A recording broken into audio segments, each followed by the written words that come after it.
യാത്രാക്ലേശമേറെയുള്ള ദേവികുളം, ഉടുമ്പൻചോല മണ്ഡലങ്ങളുടെ മുഖച്ഛായ തന്നെ മാറ്റിയ പദ്ധതിയാണ് 2-ാം മൈൽ ചിത്തിരപുരം മലയോര പാത. കിഫ്ബിയുടെ സഹായത്തോടെ 178 കോടി രൂപ ഉപയോഗിച്ചാണ് പദ്ധതി യാഥാർത്ഥ്യമാക്കിയിരിക്കുന്നത്. ഈ പാത ഈ മേഖലയിലെ യാത്രാക്ലേശം പരിഹരിക്കുക മാത്രമല്ല, ആ മേഖലയുടെ സമഗ്ര വികസനത്തിലേക്കുള്ള മാർഗമായി മാറുകയും ചെയ്തു.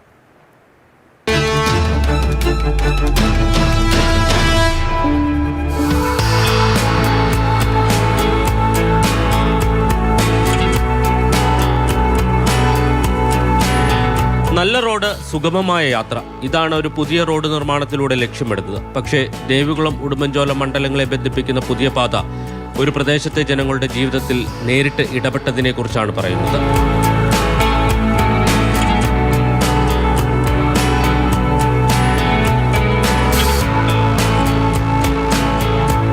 ഉടുമ്പൻചോല രാജാക്കാട് ആനച്ചാൽ 2-ാം മൈൽ ചിത്തിരപുരം റോഡ് 178 കോടി രൂപയാണ് ചിലവ്. കിഫ്ബിയുടെ സഹായത്തോടെ നിർമ്മാണം പൂർത്തിയാക്കി. പതിറ്റാണ്ടുകളായുള്ള മലയോര മണ്ണിന്റെ ആഗ്രഹമാണ് യാഥാർത്ഥ്യമായത്.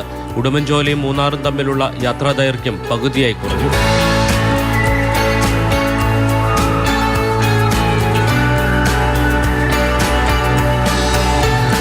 നിരവധിയായിട്ടുള്ള റോഡുകൾ ഈ മണ്ഡലത്തിന്റെ മുഖച്ഛായ തന്നെ മാറ്റാൻ കഴിഞ്ഞിട്ടുണ്ട്. കിഫ്ബി വന്നതോടുകൂടി ഏകദേശം 178 കോടി രൂപ ചെലവ് ചെയ്താണ് ഈ റോഡ് പണി പൂർത്തിയാക്കിയിരിക്കുന്നത്. ഏകദേശം 4 പഞ്ചായത്തുകളെ കവർ ചെയ്ത് വരുന്ന റോഡാണ്.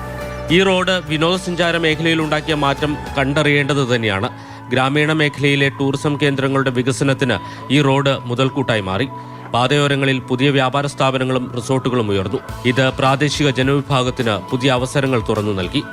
ഇപ്പോൾ ഈ റോഡ് വന്നതോടുകൂടി പലർക്കും പല ഡയറക്ഷനിലേക്ക് പോകാൻ പറ്റും. ഏറ്റവും എളുപ്പത്തിൽ പോകാൻ പറ്റും. നല്ല റോഡാണ്. 13 മീറ്ററിലാണ് ഈ മലയോര ഹൈവേ പണിതിരിക്കുന്നത്. അതുകൊണ്ട് ആളുകൾ കൂടുതൽ ഇത് ഉപയോഗപ്പെടുത്തുന്നു. 38 കിലോമീറ്റർ ദൂരമുള്ള പാതയിൽ 5 പാലങ്ങളുണ്ട്. റോഡ് നിർമ്മാണത്തിന് ആവശ്യമായ ഭൂമി പ്രദേശവാസികൾ സൗജന്യമായി വിട്ടു നൽകി. നേരത്തെ ഈ വഴിയെന്ന് പറയുന്നത് വളരെ ചെറിയ ഒരു ഓട്ടോറിക്ഷയ്ക്ക് മാത്രം അങ്ങോട്ടും ഇങ്ങോട്ടും കടന്നു പോകാൻ കഴിയുന്ന നിലയിലുള്ള റോഡായിരുന്നു. ഇപ്പോഴത് ഈ 2016 ശേഷം ഇത് വികസിപ്പിച്ച് ഏറ്റവും മികച്ച നിലവാരത്തിലുള്ള റോഡായി മാറിയിട്ടുണ്ട്.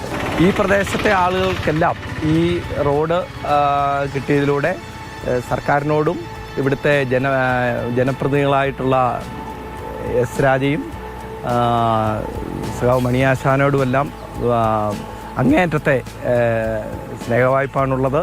തമിഴ്നാട്ടിൽ നിന്നും മൂന്നാറിലേക്ക് എത്തുന്ന വിനോദസഞ്ചാരികളുടെ പ്രധാന ആശ്രയമായി ഈ റോഡ് വരും നാളുകളിൽ മാറുമെന്നാണ് കരുതുന്നത്. മാതൃഭൂമി ന്യൂസ്, ഇടുക്കി.